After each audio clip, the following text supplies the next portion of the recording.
gambaran penerimaan pajak tahun ini masih berjalan lah ya, angka masih berjalan terus sampai dengan nanti akhir Desember. Tapi secara umum penerimaan kita sudah melebihi penerimaan tahun 2021. Jadi kalau tahun lalu kan kita kurang lebih 2,5 triliun ya untuk Kota Bontang dan Kabupaten Kutai Timur. Kita sampai dengan pertengahan Desember ini sudah 2,6. Jadi sudah kurang lebih sudah 120 miliar lebih dibanding tahun lalu. Sehingga juga ini kami mengapresiasi kepada masyarakat Bontang dan Kutai Timur lah ya, yang di kondisi pandemi ini masih patuh pajak. Tidak semua masyarakat itu wajib bayar pajak sebenarnya ya. Bagi karyawan yang gajinya di bawah 4.500.000 itu tidak kena pajak.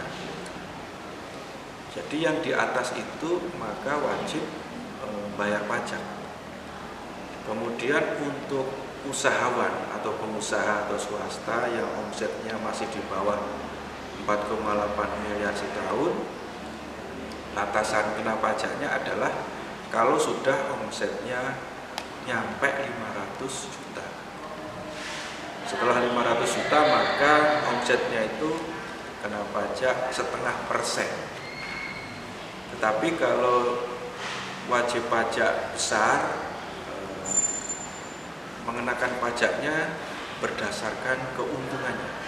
Apabila ada masyarakat yang sudah memenuhi syarat tadi, misalkan orang pribadi yang sudah di atas 4,5 juta sebulan tidak bayar pajak, maka akan dilakukan pengawasan.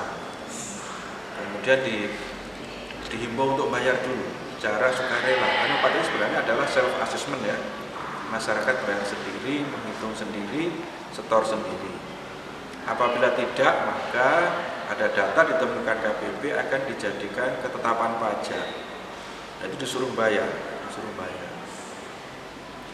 Ketetapan pajak dikeluarkan dan jatuh temponya 1 bulan sejak diterima oleh wajib pajak. Apabila tidak dibayar, baru kita melangkah kepada penagihan aktif. KPP akan turun ke lapangan, mendatangi masyarakat, menyampaikan surat tagihan pajak tadi.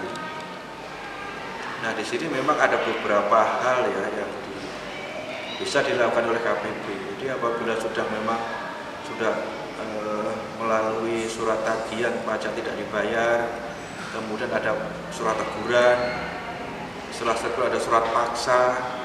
Setelah surat paksa tetap tidak dibayar oleh wajib pajak, maka kantor pelayanan pajak melakukan beberapa hal yang ditugaskan, yaitu bisa pertama kita melakukan pemblokiran rekening wajib pajak. Kalau diblokir nanti kan gini Mas, apabila itu diblokir uang di dalam rekening kan nanti kami pindah bukukan untuk bayar pajak. Kemudian kalau tidak cukup kita himbau untuk membayar.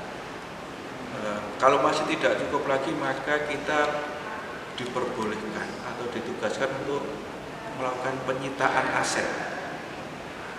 Bisa berupa kendaraan, motor, mobil, kapal laut juga bisa, kemudian rumah, tanah, dan sebagainya.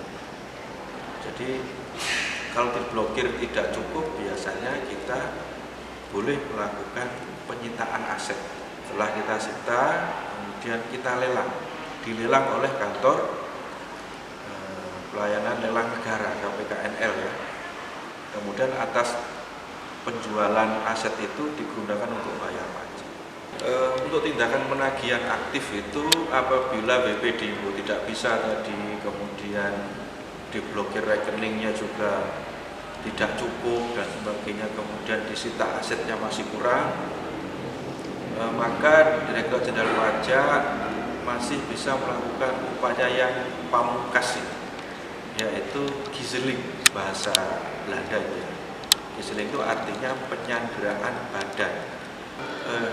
Yang bersangkutan dititipkan di lapas. Di lapas di sana, tetapi apabila itu dilunasi langsung dibebaskan. Ini bedanya dengan penahanan atas tindak pidana yang lain. Jadi wajib pajak bisa diblokir dalam waktu bersamaan, bisa diblokir rekeningnya, disita asetnya, kemudian dicegah ke luar negeri, juga disandra. Khusus untuk giseling itu dilakukan untuk wajib pajak yang nilai tunggakannya di atas 100 juta. Kalau di bawah itu misalnya kita cukup dengan menyita asetnya aja. Patuh pajak itu ada dua. Yang pertama, membayar pajak bagi masyarakat yang sudah memenuhi syarat tadi, penghasilan di atas PTKP. Kemudian yang kedua, melaporkan SPT tahunannya. Khusus untuk SPT tahunan ini memang ada dua juga. Bagi mereka yang punya NPWP tetapi penghasilan di bawah PTKP, lapor tapi nihil. Tetapi yang di atas PTKP lapor dengan mencantumkan pajak yang sudah dipotong oleh perusahaannya. Atau bagi yang usahawan ada dua juga. Apabila usahanya di bawah 500 juta setahun, lapornya nihil. Tetapi yang di atas 500 juta harus lapor dengan bayar pajak 0,5% setelah dikurangi 500 juta. Jadi batasannya 500 juta. Mudah-mudahan dengan kepatuhan masyarakat ini bisa mendukung program-program di Kota Bontang maupun Kutai Timur. Karena saat ini penerimaan pajak itu mengisi kurang lebih 80% pendapatan negara.